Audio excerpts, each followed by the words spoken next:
going for. Not having Fennel just brings such attention to Zeta Division. Into our draft we go for Zeta Division on purple side versus Aegis Flames on the orange. And already the bans have come through. Your jacket is not going to be in play. I know. I feel like this was actually a really good day from looking at encounter rate, right? For me to wear this jacket. It's true. You're up there. This might be the most Charizard we've ever seen in a tournament. But unfortunately, we're not seeing it. We're just encountering it. So we'll see what we see as far as actual picks. You know, another flying fire monster right now is Ho-Oh, who has been just so good in every game we've seen it. So good. It's insane how we saw it had been nerfed and still being so relevant as it is in regards to like creating space with the flamethrower and just having that much like burn on the enemies. Rekindling Flame is just the most unique Unite move that we have, and it just allows for so much good play. Right, speaking of a powerhouse, we have Suicune for Aegis Flames, and of course that has to be their priority. Yeah, Suicune and Ho-Oh, honestly, we just saw them both at the top of the encounter rate, I believe, altogether. So it certainly makes a lot of sense. Or, I'm sorry, it's top of the pick rate, actually, because encounter rate was Latios, I think. But players, by the way, Tomato playing on Ho-Oh could end up not playing Ho-Oh. We've seen it more of like a support pick for a lot of these teams, but Tomato is an incredible player. I mean, obviously, everybody on Zeta is amazing, but I'm just a huge fan of watching Tomato. Also, being named Tomato and having red hair is a great, great bit. But I just am excited to see what that's going to be. And almost certainly, I think after seeing the rest of these picks, that will be Tomato on the Ho-Oh. Yeah, it feels like so. So rounding out this draft, we have the Ho-Oh, the Leafeon Serena. So a lot of grass type, look at that. With the Comfey and the Zoroark for Zeta Division, while Aegis Flames is going for the Suicune, the Clefable, the Aegislash, the Buzzwole, and the Absol. Ooh, I'm kind of favoring top lane for Aegis Flames on this one. I'm just glad that they actually chose Aegislash as the name Aegis Flames, right? I mean, yes, wonderful, love it. Yes, they absolutely hope it works. But top path, I almost think certainly. I feel like almost any time that you do have Buzzwole, you're leading in top path. I feel like Zacian might be an option that can really handle the early game against Buzzwole, but not many other options. So I do think this is going to be a little bit more of like a slow game for Zeta Division. They've got some early game strength, but they really are clearly betting on this like Comfey and the Zoroark combo that we actually haven't seen yet so far, I believe, this weekend. Obviously, that's one of the strongest combinations in history. It's not as strong as it maybe once was, so we'll have to see how Zeta actually does with it. I'm sure it's going to be amazing. Oh, yeah, because like you said, they also have the versatility of having the Zoroark. Oh, I did a spring also. A Zoroark. There we go. And the Leafeon for that early game, just control if they could assert in that, because of course on the other side they also have a very strong squad for Aegis Flames, and you kind of need still a while to guarantee that some of those Pokemon are gonna come online when the Buzzwole is just so strong. So into this game one, we're looking to, wait, what? Oh, all right. For a second I was like, wait, why is Comfey jungle? No, it's just support helping out in the central. Well, lots of interesting things as far as these go. We are going to have the Serena eventually.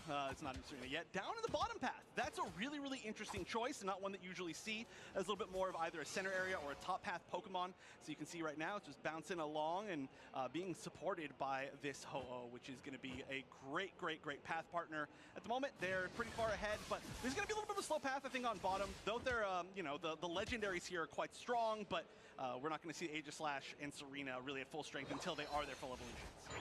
Yeah, we have a 3v3 here with the Zoroark and the Absol gathering around. It feels like Vitopo is going to go to maybe rotate to the top side instead. Oh, all right. So we're looking at an encounter here. They're going to see each other. Zoroark going in for the... Oh, all right. Doesn't have that range. You still don't have that magical leaf.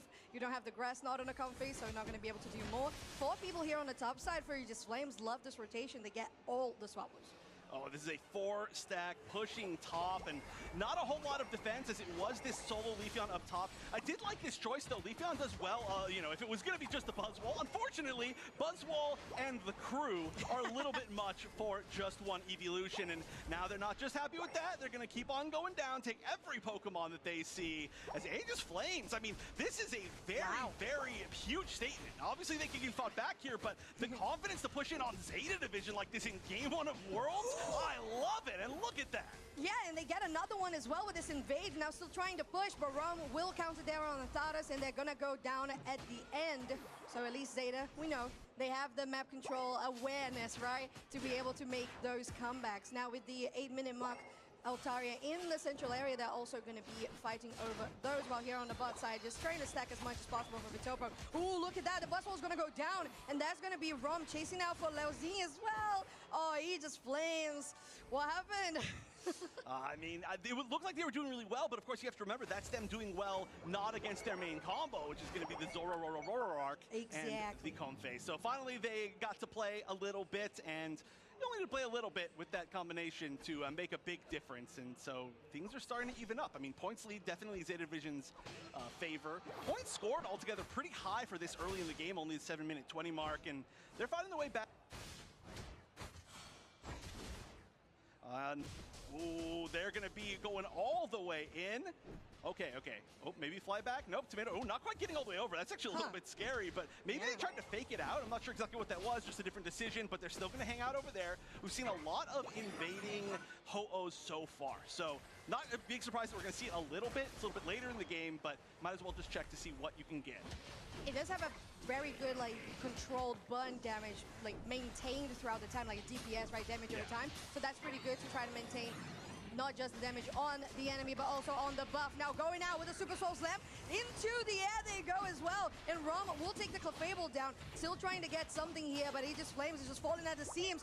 There's the Psycho Cut. Now having to retreat. The Absol's not going to be able to do more, and Tharas goes down as well. 2 KO Shriek goes to Vitopo, and, well, Zeta is just doing what we would expect of them. They're really just dominating right now, and maybe getting Aegis a little bit destabilized. They're playing exactly their game plan. Even though the very beginning, the very first, I would say maybe 2 minutes of the game didn't exactly go Zeta Division's, well, you know, favor. They knew exactly what they were able to give up without giving up their main strength, which is currently this level 11 Zoro-Roro-Roro-Arc. Okay, I'm going to stop saying it that time. But yeah, it's level 11 now, and that is leading the game by a full level, and that is already very scary. The Aegis Slash, though, I think once it gets to be very, very powerful, will be a pretty scary, I don't want to say potential counter, but it's going to be a very difficult target to take down for the Zoroark. So it is starting to hit its kind of big power spike, you know, its evolution, its Unite move. We'll see once we get into these next team fights, what chance they're going to have. Oh, it's Shadow Play. Oh, interesting. All right, so we're going out for another fight here in the Aegis Flames jungle with the Flower Fuse Forever. That Zeta Division maintaining themselves so healthy, and Rekindled Flame as well. They leave no chance to breathe for Aegis Flames. They are definitely burning down. Those flames are just absolutely terrifying from the Ho-Oh, and this combo is just huge from Zeta. All you have to say, fight fire with fire. Basically. It's working pretty well. Fight flames with flames. Exactly. And surprisingly, the scariest damage in that fight may not have been Vitopo. It might not have been Zorg. It might have just been Tomato on this Ho-Oh. I think so too. Yeah. Which is nuts to think about. But here we are. Right, with Aegis Flames positioning for this bottom Reggie, having a good control of the area with a Whirlpool coming from Antares. Now Rom is not going to try to contest this one, so it's a good rip from Aegis Flames as they can continue to try to push forward, while Tommy will get the reverse Reggie Alecki on the top side. Still trying to push some more. Clefable does get a go, but we have the Reggie Alecki on the top side that was taken. Oh my word, this is just butting down so quickly, and it's just flying out swords and fists everywhere. And what is remaining is not the bug, it's the queen. Was that necessary to use the Unite move right there? Come on, you just took down all. It was for the style. It was. Honestly, we did get a double KO there from Buzzwall, so that was actually pretty close to a turnaround. However, I don't think it was necessarily necessary. You're at the 4-minute mark, so maybe you just want to use it and just, you know, build it back while you can. Waste less time. However, that was a great fight win for Zeta. They're still, I mean, look at this. Tomato is basically just living in their center area. I don't know when the last time Tomato was on the left side of the map was. Yeah, I guess this is like it. It's a little comfy on that side. Oh, no pun intended. But yeah, one thing I was going to say is just how, while that was happening, we also had not just the Leafeon taking down the Reggie Alecki, but, oh, just hold that, because it feels like Zeta might have been caught here.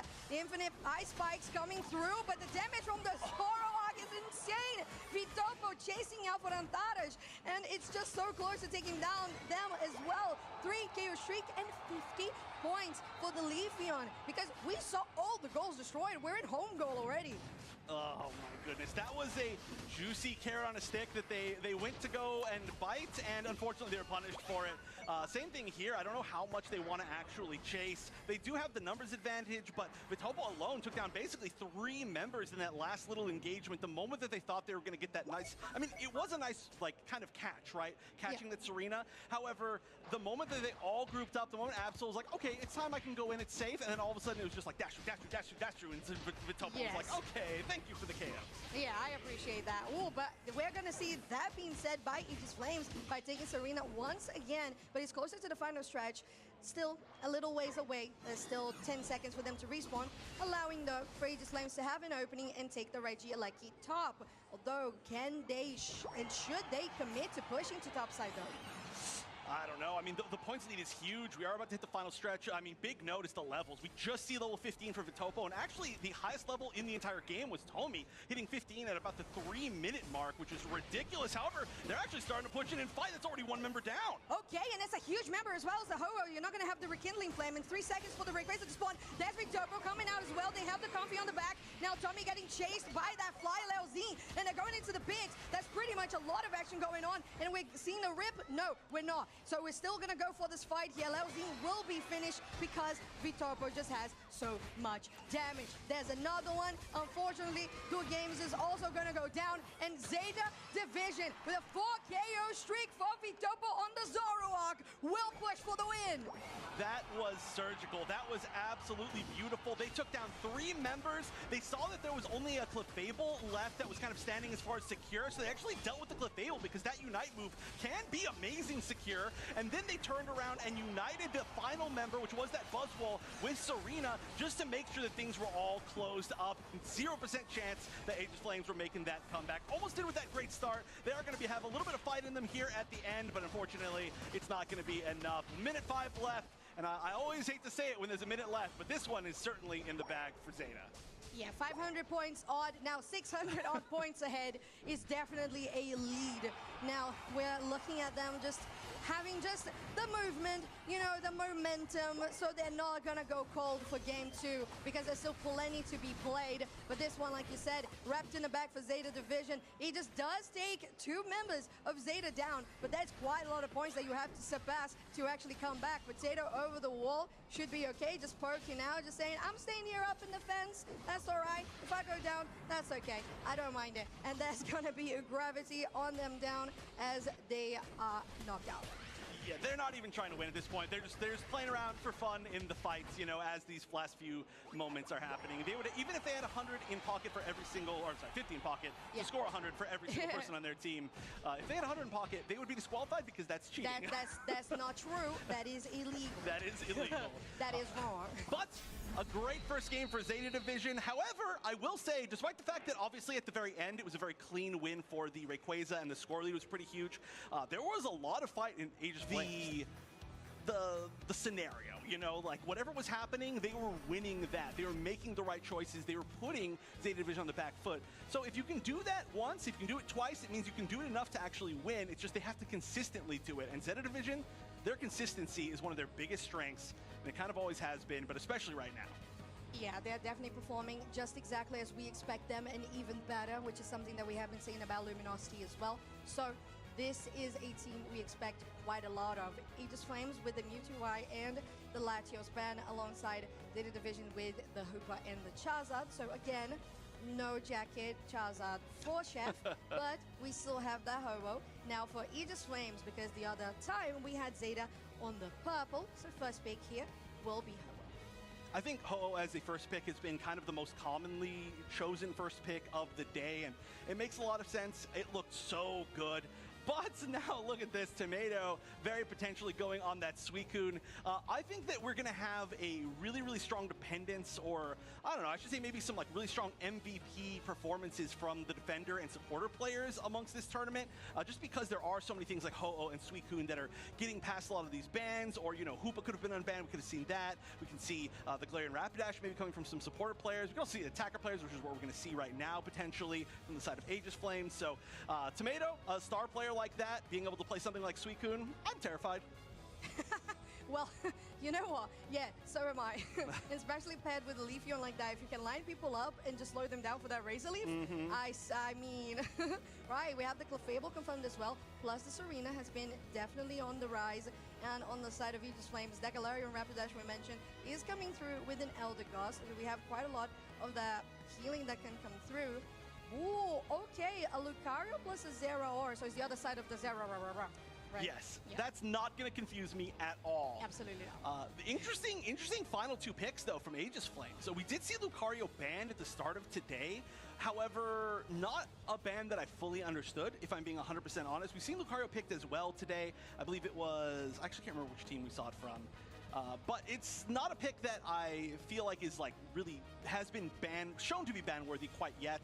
And especially that as a pick over the Blaziken, which we see as the final pick on the side of Zeta Division, is an interesting choice. So I'm excited to see how that one's going to play out. I'm not saying it's wrong per se, it's just interesting. Same thing with Zeraora, not a Pokemon that we've seen a whole lot of since they nerfed some of the Speedster gameplay that we saw at ACL. Speaking of ACL, I think it might have been the Insomnia series. Like the first series of the day. That was it, Yeah, wasn't it? Yeah, for the Lucario. I think there was a ban and there was a Lucario game as well, if I'm not mistaken. So, yeah, something similar here coming through for Aegis Flames. So, kind of hinting that there was some good studying on the Eastern teams. So I appreciate that for sure, because that's exactly what you need to do when you are at Worlds. And we are here for the Pokemon World Championships 2025 in Anaheim, California. This is your second game of Aegis Flames on the purple side versus Zeta Division on the orange. All right, they are going to be opposite sides this time, as we saw Aegis Flames choose the first pick, and so nicely steal away that Ho-Oh. I feel like that makes a lot of sense. I was curious as to where they were going to go with everybody. We are going to see that center area, Galarian Rapidash, and Zeraora is going to be up top. Zeraora we were seeing up top as a pretty common option back around ACL when Zeraora was extremely, extremely strong, but we'll see how it does this time around. One of the few matches we haven't had Buzzwole for a while, and oh my goodness, just chunked by that Razor Leaf. Yeah, I mean, it's just the power Leafeon in the early game, and we don't have that big, like, discharge that we had once upon a time, like you said, for the Zeraora. We're not in that meta right now. We don't have the extra, quote-unquote, lethality for the speedsters that once were rest in Pepperoni. So it's different. So we're going to see something completely away from what we saw on ACL. Now, here on the bot side, we do have 3 members here, so the Serena has come to help as well. Still waiting to get that third tier evolution, right? And with the 850, see who's going to get these ones. Oh, very nicely done by the Combuskin from the side of Zeta Division and on Vitopo, right? To guarantee that they were going to be away from Aegis Flames. That could have been a little bit of a fight to see who could kind of grab the entire group between the Lucario and the Combuskin, but Combuskin's so good at doing it. Usually I feel like Combuskin and Garchomp are usually the ones that steal away those packs of wild Pokemon best. Right now, though, we're seeing some very aggressive play from Aegis Flames. That's what they were playing, or how they were playing in the previous game, and it looks like they're continuing to do so. However, they haven't been able to do anything like their 4-person crash top from last game into that big invade. They're just playing a little bit more aggressive on the sides of their pads. So I do expect this is going to be a little bit of a slower game, which is kind of scary because I do feel like the scaling on the side of Zeta Division is a little bit scarier, as Aegis Flames has a really strong early game team. Definitely. With the Blaziken, with the Serena, that is potential. And right now, Zeta Division, with this collapse here on the bot side, no Lucario, no Elder Ghost. They're going to go for the goal, but maybe take down Tommy here. Very nicely done. And Mats as well will go for the Central Altaria, though going to get caught. Having still Antares around might be able to help. No, it's going to be a takedown from the side of Rom. When they're just chasing all the way. We're going to have to back up pretty far here, I think. Zeta is looking very, very strong, and they do have some pretty survivable members on the side of Aegis Flames, so they should be able to hold on onto that gold zone. Some great defenders as well with gold zone defenders. Ho-Oh doing a lot of big AoE damage, but they're going to be challenging up in the middle for that experience, and they're getting a little caught out. Not going down quite yet. We will be losing at least one member. Zeraora backing up, getting the pull. Very nice. Huge play. It's going to be KO'd in return, though.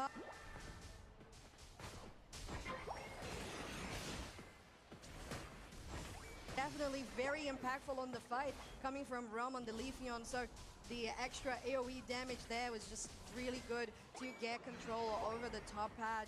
But now, I feel like there's something different about how Aegis Flames is playing. Maybe just trying to be a little bit more control, I don't know. Although, follow me as much as you want, you will escape. Okay, I'll give you that. Eventually, yeah. Honestly, could have kept chasing, but maybe just deciding that, okay, hold on, I'm the only person up top. Chef, that was kind of criminal. That was really crazy. I love that Unite move, though, from the Galarian Rapid Dash, but here's the Serena with a stomp, and she's stomping that way onto success. It's going to be a reset, though. Wait, what are you doing? No! Oh, I should have just come back to base. So low, though, on the side of Tommy. This is going to be Reggie still taken for free at the end of that fight for sure. I mean, there's some really low HP members of Zeta in that fight, so it's I kind of get why they continue to fight, but they just weren't quite able to pull it off. I do want to say, though, the Zero Aura has been getting at least one KO in every fight. It's looking a little bit scary. I feel like it maybe could pop off a little bit later on. We just have to see when it's going to actually hit its max strength or get that opportunity where it's not being targeted out. True. That is true. With a 40-point score there on the bot side, we're rotating to the top. Now with a 4-person gank, we'll be able to take down top tier 1, as we're still gonna... Wait, we have another 40? Wow, okay, so we're gonna have a 20 overdunk on bot tier 2, while the rest of the teammates are fighting on Reggie Alecki. That's the overheat, trying to go in, but that's the Zero Aura. It will guarantee it. And it's Aegis Flames to take the objective themselves. They're still trying to push because they are looking to get a win. The first team fight that they can maybe make it. They do make it. It's almost a wipe. It is a full team ace. Zero Aura triple. Big Cat means big trouble. They're going for the goal zone as well. Zeta on the back foot. Regilecki going in. That's a goal zone down. Yeah, then they're ahead in points. Strictly 4 points ahead, considering how below they were. This is like incredible news for the Brazilian squad. Aegis Flames, what a turn-back team fight that was. And now they need to be careful. Don't get too caught up in your own mind. Don't be too overconfident. Take this as the win you needed to get those levels back, you said, Chef, so you can actually make it. Yeah, I mean, the levels, the points, everything, the goal zone positioning. I mean, look, they're down to the home goal zone on top path. That means every Regilecki is going to be extremely, extremely scary. But Zeta, they're not handing this over for free. They're like, okay, you know what? We're going to take everything you have in return for that aggression. And now they're pushing all the way into their center area, just farming. Yeah, they are. And they are farming players at this point. The Zero Aura is going to go down. You got to be careful there. Eldegoss, you still have a member coming through, but there's the Queen of Senators going on to do games. They're still going to push because Zeta has quite a lot of damage, but there's the Rekindle Flame with the Ice Spikes all to the Eldegoss, but they're not going to get knocked out. Finally, they do. It's going to be Ram who does it. And again, Zeta punishing whenever they see fit. Oh no, things are really starting to turn around again after that huge win. I mean, things are still okay. Aegis Flames has to stabilize, though. That's the biggest thing. They're doing amazing pull. God, they're so good at that. Oh, they are so good. I love it. Bring us more of those players in. But having that follow me to get away, it's going to be all right for the side of Cliff Fable. Bot side, Zeta Division gets the bottom Reggie. Still trying to push here on the top. And Aegis Flames will take one down. It is going to be that Serena, followed by a Cliff Fable. Is it though? Healing quite a bit. Following up, Dazzling Gleam, not going to take that supporter. Wow, I am so incredibly sold on this Zero Aura play. I believe if you pronounce the player's name, the Mats. Yeah, the Mats. Just Mats? Okay. But yeah, they're playing so incredibly well. I can never tell I pronounce a player's name when it's like 2 words. But yeah, they're doing so well with a Pokemon that has been a little bit out of the meta. And like I said, we haven't seen it since ACL, but their pulls have been amazing. The way that they've initiated has been amazing. They've been getting KOs in every single fight. The current level 13, which is tied for highest in the game. We're going to play a little bit of catch-up, lots of experience on the side of Aegis Flames to be able to fight and even things up for this final stretch. Points as well, only 5 points difference, much closer than that last game. If they can, get one of those early picks like they did before, if they can play well in this final moment, Aegis Flames could tie things up here. It's true. We are very close to being able to see something like that happen, but there's 2 level 13s on the side of the Zeta division and a 14 while they're still catching up for Aegis. Flames trying to put it in with the Serena. They're going to go Grassy Slide away. So there's not going to be a full-on engage at this point. Goes in. Another one doesn't pick it, so still trying to get a angle while the other Goss is maintaining Aegis Flames, still healthy. Now Vitopo getting some poke in as well, getting control over this side of the central. Ooh, Matt is not going to get another one, but still very much convinced that that is the play. And Antares as well, doing so good on that. With, the ice spikes are coming? No, they haven't come yet. They're still waiting for the moment. Now Rome on the other side, potentially looking for a flank. Here we go! There's no supporter on the side of Zeta division. And now Aegis Flames on a 2 KO streak. Make it a 3?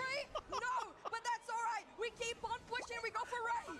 Oh no, 2 people left with the Blaziken. You have to deal with the Blaziken. That's going to be everything. It's hiding up in that top path. They're starting to burn another Rayquaza down to half life, but we've got to deal with Vitopo. They don't know if there he is. Can Vitopo get in? Can Vitopo find that over? No, there's certainly not going to be any time. They get 1 KO. They're getting low. They're still burning it down. Can they get the steal? But no, it's going to be Galarian Rapidash. Aegis Flames takes some Rayquaza, and they are going to push for the win. They're 5 points behind, but 50 seconds, it's plenty of time. Mark it on your clocks, everybody. We're going to game 3. Should Aegis Flames score, there's only 100. We need to see more 100s coming through to feel even more comfortable, Chef. And there it is, 1, 2, make it 300 points. I cannot believe what I'm seeing. This match was won with almost certainly zero aura play. The pulls were out of this world. I mean, that initiation to get the pull into the first KO of that final fight and then just run away with the rest of it after so many different other things, I have to say, I think we should see a zero aura ban, which is a wild thing to say, but Zeta, potentially the strongest team in the entire world right now, are going to go to game 3 up against Aegis Flames from Brazil.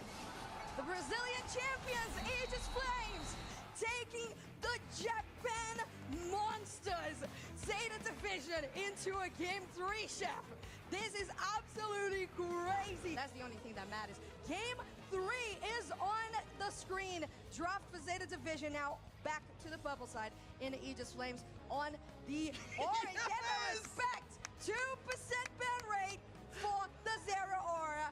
Bowed out to Mets. All right, I think that, again, no matter what happens for the rest of their careers, to say, oh yeah, my Zero was so good that what people consider the best team in the world just banned a 2% ban rate Pokemon so that I couldn't play it against them is the greatest flex that one could ever have. So I do fully agree. I said it before, Zeta Division did not have an answer for that. I don't know what the true answer for that is. It's something you really have to practice against to know how to not be vulnerable, and they were just so incredibly good at it. So they're getting rid of it, and first pick, Mewtwo Y, assumedly. That's, you would assume. Yeah, well, I don't know. It can be X. It looks the same. One would assume. It looks the same. Who knows? But we've seen some Mewtwo X as well. Actually, we saw it in ACL. On the other side, though, the Charizard will be here, so my jacket Pokemon finally will actually happen. And Suicune as a first pick makes sense. Ho-Oh being banned means that's not going to be early either. One thing that I really want to see, especially with those Mewtwo Ys that we have been seeing, is how creamy. Just give me a Mewtwo Y, how creamy decoring, right? Yep. It's so fun, but it's not the case. It hasn't happened. Maybe it will tomorrow. We're going to be here. We hope you guys are here as well in the arena or watching at home on Twitch or YouTube for Pokemon Unite as we are continuing here the draft with the side of Zeta Division focusing on Defender and then that all-rounder. We have the Snorlax plus Zacian, while on the side of Aegis Flames they're going for a aggressive early game. Who would have thought? Yeah, I know. Who would have? We could see. Oh, interesting. Okay, we're going to see the Comfey. That's actually cool. They shifted a little bit. You can see they choose the Comfey Zoroark as a last set of picks often, which is really, really smart, seeing what the other team has or doesn't have, maybe more importantly. Because I do feel like with the fact that they had the Mewtwo Y and it's not going to be a support Mewtwo Y, they could have gone something like Helping Hand, or they could have gone Opremi, but instead it looks like they're shifting pretty significantly. All great targets in their team, by the way, for the Comfey if the Zoroark does end up getting KO'd, so not a huge deal if they do end up having to shift around that way. So I really like the comp of Zeta Division. However, Aegis Flames, they're going with some picks that we haven't had a chance to see them use yet. So I'm interested to see how they'll do having to shift around quite a bit. Yeah, the Charizard finally coming through in this series in particular. You have the Buzzwole as well that we know is very steady in the top half. The Suicune, such a good choice as well. So we have some very good picks individually in every single of these squads. Particularly the Zoroark and the Comfy that we saw Zeta Division win on game 1 was absolutely crazy good, so that's something to keep an eye on. But on the side of Aegis Flames, they also have a very interesting composition, now trying to still maintain some of that pressure in the early game because of that Leafeon. We know just how nasty the Razor Leaf is. Yes. In the early game, in the late game, anywhere. In the outside of the game. Yeah, unless it's my teammate in solo queue, then... then I don't like it. Yes, but no, my one biggest question is we're going to get here in Game 3 is the Mewtwo Y being first pick. Was that worth the very first pick of being left side? However, we're going here into game number 3. Zeta Division on the left, Aegis Flames from Brazil on the right. And one of these teams is going to move forward after this. Oh, yes, they will. And this is the moment to start counting down from 10 as we are playing the last game of this series. Antares here with the Suicune and the Charmander on the bot side, while top side is Laozing on that Gossifleur plus the Buzzwole. So we'll see what's going to be the pressure here, because you already have that smoke bomb coming through from Tomi, or actually from Wajiro in this case, and just trying to secure as much of that EOS energy as possible. Although we know Buzzwole very, very famous for doing well in the fight. Yeah, interesting change around here. Obviously, in game number 1, we saw Leafeon up top, but we had a similar idea with the Comfey. However, this time around, Comfey is going to be actually assisting up top with the Zacian to make sure that maybe they don't get pushed down quite so heavily early on, because that was a pretty big near victory moment for Aegis Flames in that early moments of game number 1. Now, this time, they're being fought off pretty well, not able to fight against this Comfey Zacian, and now we're going to see the rotation up. The Comfey's going to switch targets. Whoa, they're definitely switching them back to the Pokemon Center, because it doesn't feel right good there for Aegis Flames. As you know, Ritopo comes in, then you have the Flower Ring, and it just feels like it's all a blur, it turns black, and you're like, oh my god, I'm in the dark, what happened? And you're back at the Pokemon Center. That's happening again here, unfortunately, that for Aegis Flames, getting caught off. And another one is going to happen, because Ritopo was stealing now the Essential buff. Not going to be followed up, though, on the top side. Just the Brawlers brawling. Yeah, we are going to have a little bit of time, maybe a minute or two, for Aegis Flames that is like a real significant weak point for them. While they still have the Charmeleon and not a Charizard, because this is such an early popping off team for Zeta Division. They have all their main power spikes, as far as their lane of illusions at least, and so they're able to just run around and play their kind of main game plan while we're still trying to find some experience for Aegis Flames. We'll see if they end up maybe like not prioritizing the big objectives that spawn super quickly, because it does seem more like we're still maybe a little bit away from wanting to fight as a team. We'll see how quickly they can get the evolution, but we are going to see a rotation up top actually, where Charmeleon's going to go into that center area, maybe split some experience with that Leafeon, and they're just trying to find whatever they can before they lose the opportunity. And look at this, everybody up top, maybe realizing that they didn't have the strength to take the basement Reggie. Instead, they're going for a goal zone as we get the evolution, and this looks like game 1. It did. It really did. It's like picture perfect, just the same. Impersonation, just copy paste. And I think it's a good read as well, because noticing the Zacian didn't have the color, the comfy color, it was just a good idea to go after the Zacian, and then you just control the top Reggie. Meanwhile, of course, you're going to trade objectives, and Zeta Division will guarantee the Reggie steal also uncontested. So right now, I kind of feel like that's the game plan for Aegis Flames in particular. We don't want to like overcomplicate. We get here what we can. If we can't, we leave. I agree on that. I feel like Aegis Flames has made some really, really great, amazing macro choices as far as where they want to push, and then Zeta Division has made some really amazing macro choices as to what they want to give up and what they want to defend, and it's really cool to see both sides of the coin, and both of these teams are playing amazing. They're both super, super smart teams, which is something that you love to see. You can see where all the intentional rotations are, and once again, now we're seeing this big rotation bottom from Aegis Flames, the entire team versus the entire team, and they maybe realize that, okay, everybody's here, we don't want to actually push this, we don't have enough to gain, they're going to get some experience, they're going to back up, and we're just seeing from Zeta Division, if there's an opportunity to find one catch, they're going in, they're poking, and we're going to see, by the way, a grass knot coming out from the Comfey. It's not always guaranteed, but, you know, we do expect it usually at these in-person events. I agree, and especially considering that you have such a proactive Zoroark that you are attached to, you just want to go in and pull people in. Yep. And it's funny because you were mentioning, oh, look at Zeta Division poking, and it's just the Zero Aura going in. Yeah. Like you expect the poke coming from the ranged attacker. No, it's just speeds. You're just going in. Right on the top side, that's what they're doing. Oh, and they take them down just as we speak.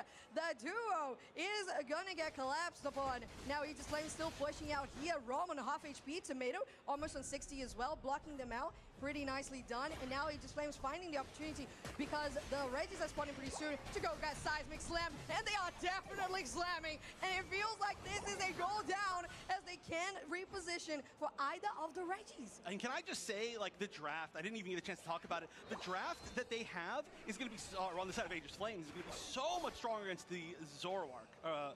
Because they have the Dunk from the Buzzwole, they've got the Unite from the Charizard, they've got everything from Suicune being able to crowd control, and so as soon as they dive in, it's going to be a very, very scary situation no matter what, and we got a chance to see that perfectly with that counter dive from the Buzzwole Dunk. However, we're trying to stay similar in strength here, a little bit of a lead from Aegis Flames. Zeta, though, is going to be able to take the Regieleki, either giving up the tier 1, and that should go down. Not sure how much of an overdunk that was. Okay, it was like 15-ish. Yeah, around. Not the worst in the world. It's going to about even up in points. Right? Oh, but they're getting collapsed here. Look at that sneaky play. Aegis Flames just in the tall grass, unnoticed. And Tomato's going to take some damage here, but should be perfectly fine as the Snorlax just... Oh, are they though? Oh. Are they though? Right? Having that heavy slam away from it, and we're good. There's not enough slow that you can do, Lousy. Yeah, might have gone almost a little bit too greedy right there, but it looks like in the end it was okay. They didn't really figure that prioritizing taking down Tomato was all that important. So really good stuff to them, and we're getting really close now to the end game. There are going to be another set of objectives, so we can't look at everything for sure, but we can say the level lead is in Aegis Flames' favor. The points lead just barely in their favor. A lot of goal zones down on both sides, so we're not really looking towards any pretty, I don't know, easy back caps. If anything's going to happen, it's going to be later. They're fighting all in the center. Oh, well, that's not later to me. That's right now as they're going in, and I love how much they set it up with the Suicune, taking so many of those Pokemon so low as they finally take them down. Potato getting focused by the mats. Still, it's a defender. It's going to take maybe a little bit. There you go. Now getting separated for Topo. Still has the comfy collar going in, using that Unite move. But Wajiro is also going to go down. It's a 3 KO streak for Mats. And again, who is that? Say his name. It's Mats. Mats is ridiculous. This is a player to watch. For all of you at home, write down that name because this is absolutely the MVP of the set. I think, again, like I said, no matter what happens, this is certainly not a set that is over yet, but Mats is unbelievable now on this Buzzwole, previously on the Zero Aura. I am so ridiculously impressed. They've got the blue buff, 240. We are getting a Regieleki up top, just spawning. Basement Reggie is getting taken down, I think, right now, solo by this Leafeon. It should be pretty uncontested. Yeah, we're not going to see anybody from Zeta. And Zeta on the back foot of Game 3 in their first broadcast match. This is not what anybody expected. However, like I said, this is not over. It's just a very strong momentum from Aegis Flames. It is, and it's really close. 15 seconds for final stretch, like you said, Chef. And it is an upper hand for Aegis Flames. They have the HP recovery from their Regis. They're still trying to get a position here to go in, though. Oh, they need to not get caught into a choke point. But look at this positioning from Zeta. They're all southwest of this fight. They are nowhere in the Rayquaza circle. They are just waiting for an opportunity to get one huge pick, one way to engage. However, they're the ones getting caught. Yeah, like the Whirlpool's just doing so much damage. I'm just looking at how much the Suicune for Antares is just doing work. There goes, that's Mats. Still focusing on the defender though, gotta be careful. Maybe that's the best play there, going for the Mewtwo wide, but there's the backline, and it's gonna be Tommy trying to get, there's a ball in a choke point, but it's not gonna be the case. They are gonna back up at this stage and just reposition back to the center. Whirlpool again, look at just how much it does to Rom. That was actually a beautiful disengage from both teams. Both of them getting some really big opportunities and not wasting anything. They all realized this was not the moment, but this might be the moment. Oh, yes, it is, and it's coming through. Look at all the damage that they're doing, and it's pretty great for Aegis Flames. They're falling. It's just a comfy. Make it a win for Aegis Flames against world's most favorite team, Zeta Division. Give them. This is a 2-1. We still have 1 minute, Chef, but this is looking incredibly good. If there's one thing I've learned from Worlds 2 years in a row, 3 years in a row if I'm being honest, never underestimate underestimate Brazil. They are looking like a region right now. The region to beat, Zeta Division, one of the best teams in the world, one of the favorites to win this. They are going to get a nice little turnaround here. There's 30 seconds left. Okay, I'm not going to say this is 100% over yet. They need to start moving if they really, really have any chance, though. You don't have 25 enough seconds. Yeah, I know. I don't know if they have enough. I just don't want to say after a near team wipe like that it's over. I'm gonna hold on to the platitudes until the end, right? We've got some ability on this team. 15 seconds left. They're zooming over. Tomato, 46 points in pocket. They've got a lot of points in pocket. 2 members hiding, though. We are gonna have some pretty great defense. Charizard, an amazing defender. Everybody's trying to score. The wall is trying to push them off, but no chance to KOs. And that's it. Locked in the bag. So, what just happened? He just flipped.